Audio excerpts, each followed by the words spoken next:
when we say affordable housing, it's more than four walls and a rooftop. It's building communities. And then we started addressing some of the issues. And finance being a key component, we said we've got to interface government.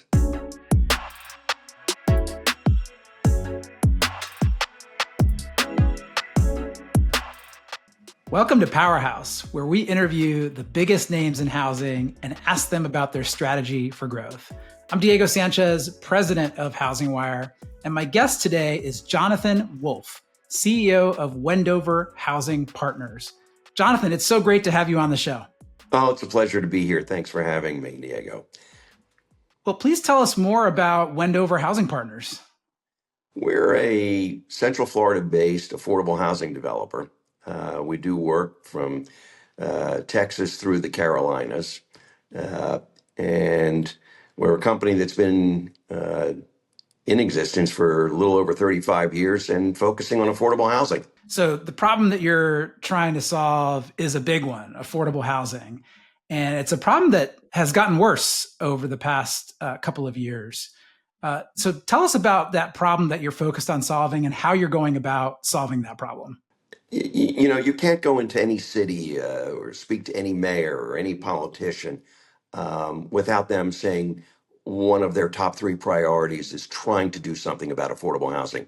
And in Florida in particular, where we have over 47% of our population living paycheck to paycheck, and all the numbers, you know, 1 in 3 Floridians spend more than half of their income on rent. And you know, it's interesting when we talk about lower income folks, a third of these people are working 40 hours a week. A third are seniors, and then a good portion are folks that are simply disabled. But it's not just in the rental market, it's in the home ownership.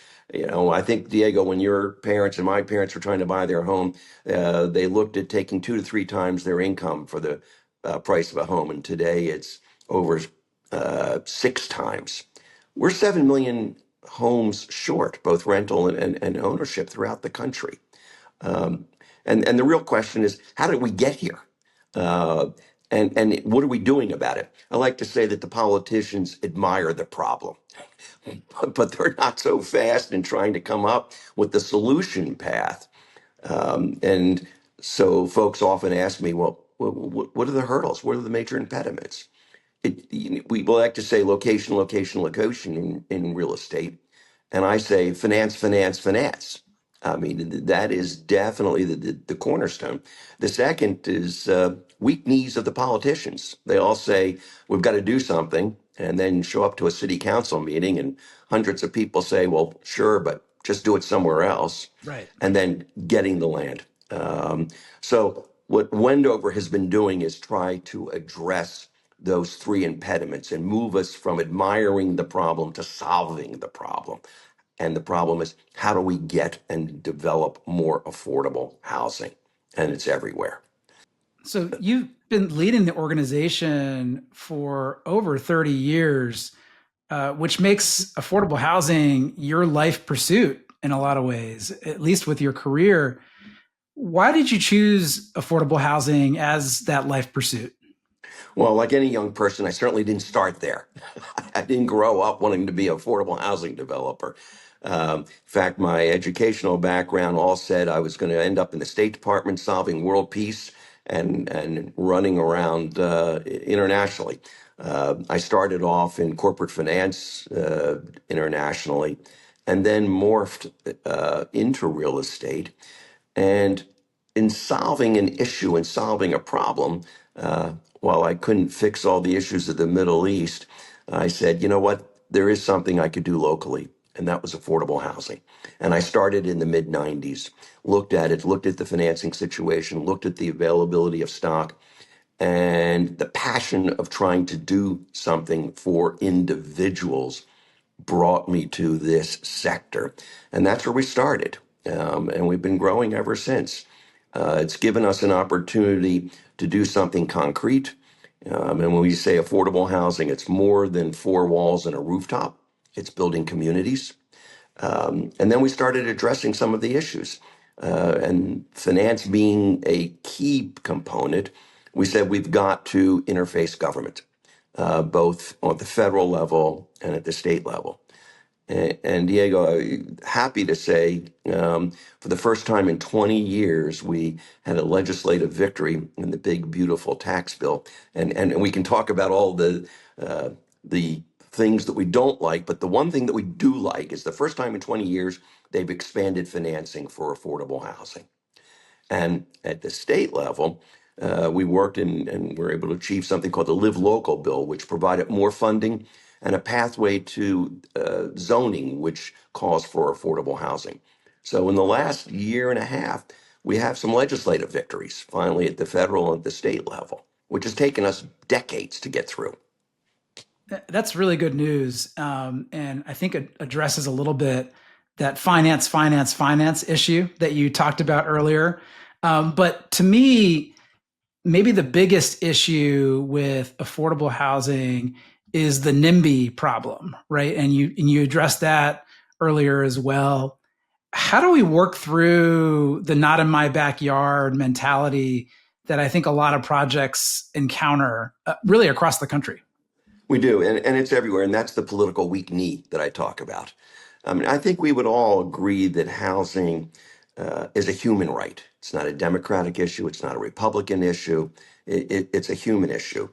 And setting up different models for doing it. You know, there was a Pennsylvania Supreme Court case recently, and they talked about zoning. And they said zoning should be not the impediment to doing things, but the blueprint for how do we move forward on it. So some of it is legislative, some of it's judicial, some of it's just at the voting booth when we challenge the folks to say, look, you're talking about affordability. Um, and affordability is our next door neighbor. New models. You know, one of the models that we've been working on successfully here in Central Florida, which has, by the way, with 1 in 3 Floridians spending more than half of their income, is working together with a major employer.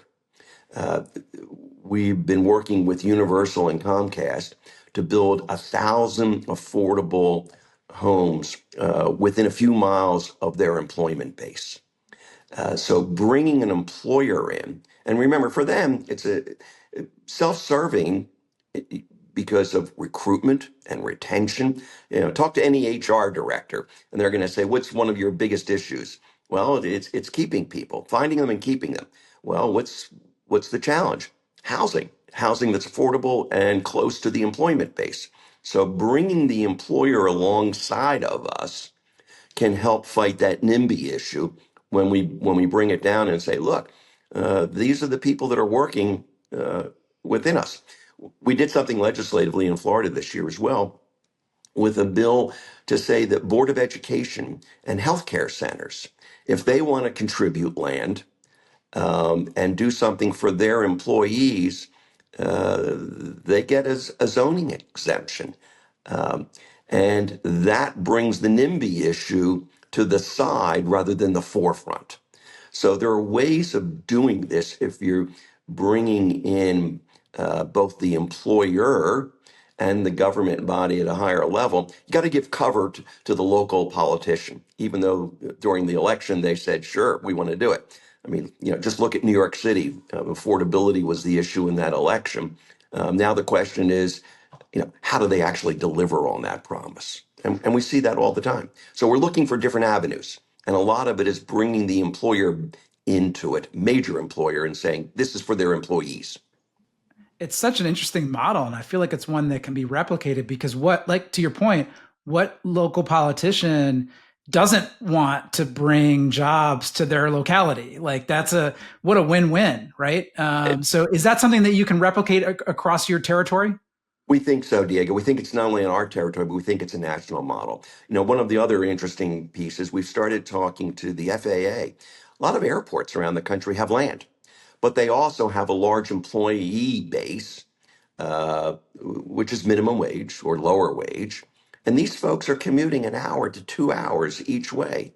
Um, and, you know, and we present the idea to them, you have the land. You've got the employee base that you need to keep. And the other component that we've done with Universal is we've broadened the community to bring in what we call the rest of the services: healthcare, Yep. daycare, universities. If somebody's working and the child, they wake up and the child's sick, what are you going to do? Well, you can't run off to the pediatrician or the doctor, or you can't come home in the middle of the day. If you're 2 hours away where you're working for where your home is or the school, bring all of those things to the community so it's right there. And that's something that we're doing on our universal endeavor is to put those services right where the person's living, so they don't have to make those decisions. Do I take a continuing ed class, or do I go to work? You can do both if it's sitting in proximate. So it's changing the complexion of what do we mean by affordable housing and communities. Does that mean that Wendover Housing Partners needs to go national if you're thinking about this model being or working on a national basis? That's the question that keeps folks keep asking me. How far out do we go? And we do give serious consideration to where else in the country we can bring this. And we're certainly looking at it. Another interesting demographic are faith-based institutions. Sure. And sure, you ask about what's the city commission going to say when a faith-based institution walks into the chamber with a piece of land that they own and chats about they're going to do something for their community. Politician probably has less of a desire to say no to them than they otherwise would to you or me, as we're doing a standoff. So we're looking for those different types of opportunities to give cover to I call it cover for the politician, um, and recognize to the audience, yeah, there are issues, the NIMBYism is there, but this is what the community itself is actually asking for. Well, it's more than cover. You're kind of playing the game. You're kind of playing political jujitsu a little bit, which is really impressive. So, can you tell me a little bit more about the business model at Wendover? Are you there for kind of bringing all the financing together, bringing the land into the picture, overcoming NIMBYism? And then once the project is built, you hand it off to a project or a site manager, or do you stay managing the multifamily community? That's a great question. I'd like to depart from each of the elements, but folks won't let us. So, that's a question that's asked of us all the time. We're there for all the components. So, starting off on finding the land, key ingredient, and we try to find a partner who has sizable land holdings and that's patient, because none of this happens fast. And then on the financing, on our Universal transaction, we have 12 layers of financing. Everything from starting at the federal level down to the state level, down to hedge funds. I used to joke that I was running around Manhattan with a tin cup, ringing in on every street corner, trying to fill those gaps. So we bring the financing. We then have to construct it. But most importantly, we are also managing these communities, because that is a critical piece. And then certainly our corporate partners want us to be there managing it for the life of the community. It is so critical. Um, and we have a focus and do some things for our residents, which we believe that not everyone is doing. Um, the key words for the company is, would you have your family and your parents live here? And if we can do that, we've achieved the goal of creating the life that we think our residents expect and deserve. So we're there throughout. I like to say we're there for the 50 to 100 years of this. And so it means no retirement for me. Well, I hope that you can retire at some point and pass this legacy along to the next great leader. But can you tell me a little bit about how many communities are you currently managing, and how many communities are in your pipeline? Yeah. So we currently have over 50 communities, over 8,000 units. We have another 3,000 units in our pipeline. Um, and given the need and the demographic and the markets we're in, we'll probably double over the next 2 years of what we're doing. And so our 5-year plan looks at us doubling and then yet doubling again uh, on this as folks are knocking on our door saying, can we partner up? Can we assist? Can we bring you the land? Certainly the demographics and the demand curve suggest that we can't satiate it all. So the opportunities are there. So growing rapidly. Yeah, that's wonderful. You mentioned the project and the collaboration with Universal. Are there other exciting projects in your pipeline that you'd like to talk about today? Yeah, there are. Because of the legislation we got passed this year in Florida, we're going to be working with the local school district here in Orange County, Florida, which is one of the top 10 largest school districts in the country. They had come to us a few years ago and said, please help. How can we do something similar to what you're doing with Universal? And so we had some legislation passed, and we'll be starting on that very shortly, providing for school district employees, everything from teachers to administrators. Uh, I sat with the superintendent and the chairman of the school board one day and talking about it, and they just said, we can't recruit enough people. Everything from bus drivers to teachers to custodians. It's all the way through the workforce demographic that they have at each layer. They just can't find the folks, and part of it, why? It's housing, and they certainly can't radically change the pay structure. So, and we find that in every component, whether it's airports, whether it's hospitals, whether it's educational institutions. Uh, you know, these are the opportunities. And, we do a lot of work with vets, everything from formerly homeless vets um, to folks that are in the workforce, but simply at a lower income level. And the VA has sat down and said, how can we work together to try to address that segment and that demographic? That's great. So, our final question, the audience for this podcast is primarily mortgage executives and real estate brokerage executives. How can executives in housing get more involved with Wendover Housing Partners? Well, obviously, just make the phone call, introduce yourself, and say hello. But we also need them as partners to to, to assist at both the federal and state levels. In their calls. For example, the GSEs, Fannie and Freddie, they traditionally were very large buyers of tax credits and funding mortgages. Um, they can certainly, because they've been brought back to health, expand their footprint and the amount of work that they're doing. Financial institutions, uh, taking a bigger slice of it and understanding the business and moving the bureaucracy and speeding up. Aside from the permitting of a community, the time to close on the financing, that's just lengthened, adds costs to it. Um, and so, whatever these institutions can do, I was with uh, JP Morgan Chase chairman a few weeks ago, and he was talking about the frustration of the timetable.